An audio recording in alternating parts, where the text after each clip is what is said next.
What's up, guys? We're going to be going over Merab posting that he had a cut on his social media. We're going to be going over Dana White's response, Sean O'Malley's response, and just kind of diving more into this. Is the fight still on? Is it off? So with that, let's get right into this video. It's going to be a little compilation. It's hard to find the video without it getting blurred out after a couple of days.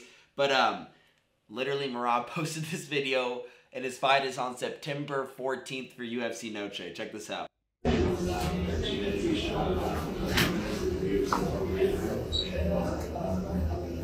Close your eye.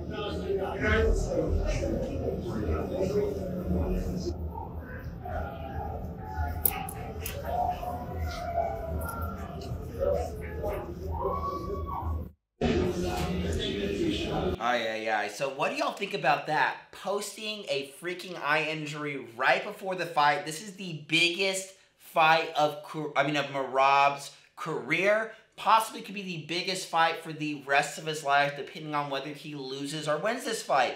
And so with that, I think you want to be a little bit smarter when it comes to your camp with injuries and things like that. I don't know why he posted it on there, because also you have to remember a huge part about fighting, and really with any sport, but more specifically fighting, is the mental advantage. So just the fact that he's posting that to Sean O'Malley, he's like, hey, Merab is injured, whether it's 1%, 0.5%, or 20%. An injury or an advantage is an advantage and is an injury. Does that make sense? So with that, let's see what Dana White has to say. Merab's cut. What do you know about Merab's cut? Can you make any? The whole world knows about Merab's cut. He posted it. Our guys are so dumb. It's next level, unbelievable. So all the stuff that I talk about boxing, what I will give boxing is when something happens in a camp, it does not leak.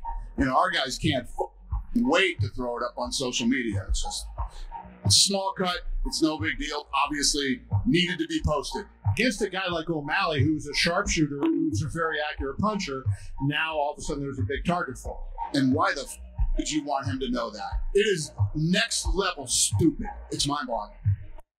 Buzz Brands offers a wide variety of high quality, low cost, and low dose THC options. It's made for the functional person who uses THC, whether it's to enhance life, for pain, or for mood. They have energy drinks, my personal favorite, gummies, shots, and ice creams, guys. Whenever you make a purchase, enter Bear in the notes. On August 25th, I'll pick 2 or 3 of y'all, and we'll send y'all a huge care package of random items from Buzz Brands, guys. That's buckabuzz.com. Enter Bear in the notes. Let's get back to the show. Yeah, I will definitely agree. It is definitely next level stupid. And speaking of that, someone like Sean O'Malley, a sniper, to me, he right now is my favorite striker in the UFC. Israel Adesanya, it was amazing watching him at UFC 305 in Perth, Australia, fighting Dricus du Plessis. But I wish he would have had some more oomph behind those freaking punches. But, to me, he's another one of my favorite strikers. But to me, Sean O'Malley is just so accurate.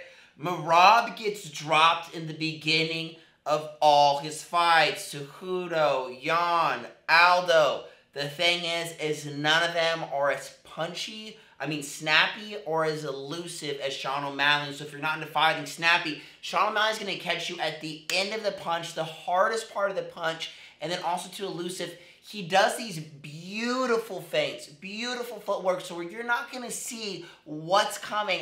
The way how he switches it up and just, I can't even, it's amazing. I can't imitate it. It's definitely something that is unique to him and to his style, and it's just, Merab has not dealt with a striker like that before, and I'm telling you, Sean is going to knock out Merab cold. I don't see any other way. I saw Dricus running over Israel Adesanya as long as he put the pressure on him like he did with Sean Strickland in rounds 3, 4, and 5, and then he said, hey, I only did rounds 2 slower because that was our game plan. I'm not going to do that anymore, and I said he would beat Izzy. That's exactly what he did. Sean O'Malley finds Merab's chin, which everyone always finds Merab's chin in the first round. It's just they've not been able to punch hard enough or in the right spot or accurate enough or have the right timing to knock him out cold. Obviously, he's been knocked out before, but I want to see someone finish it. I truly do believe it's going to be a fast fight. It might be faster than Aljamain Sterling and O'Malley just because of Merab's size. It's a lot harder to punch down than it is to punch up. I really do think it's going to be like I know everyone was giving me a hard time thinking that that O'Malley's gonna win, and maybe I would have thought, no, I would have thought this for sure, like, before the Peter Yan fight. And then who else did he fight too that was, I can't even think of his name right now, I'm kind of, Almeida. Before the Almeida fight, I would have been like, oh, you know what I mean, no way, you know, Merab's gonna eat this guy. Same with Aljamain Sterling, same with Peter Yan, same with Almeida. Every single time, I was just like, what the fuck?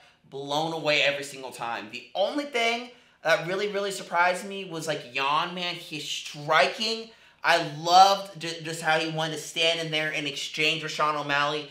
I was kind of, you know, obviously Peter Yan doesn't like waste any movement whatsoever, but I just thought that Peter Yan was going to use a lot more grappling than he did in that, so I thought that was super cool. He stayed up and exchanged with Sean O'Malley. So yeah, I think that Merab is not as hard as test whatsoever. I think Aljamain Sterling 10 times harder than Merab.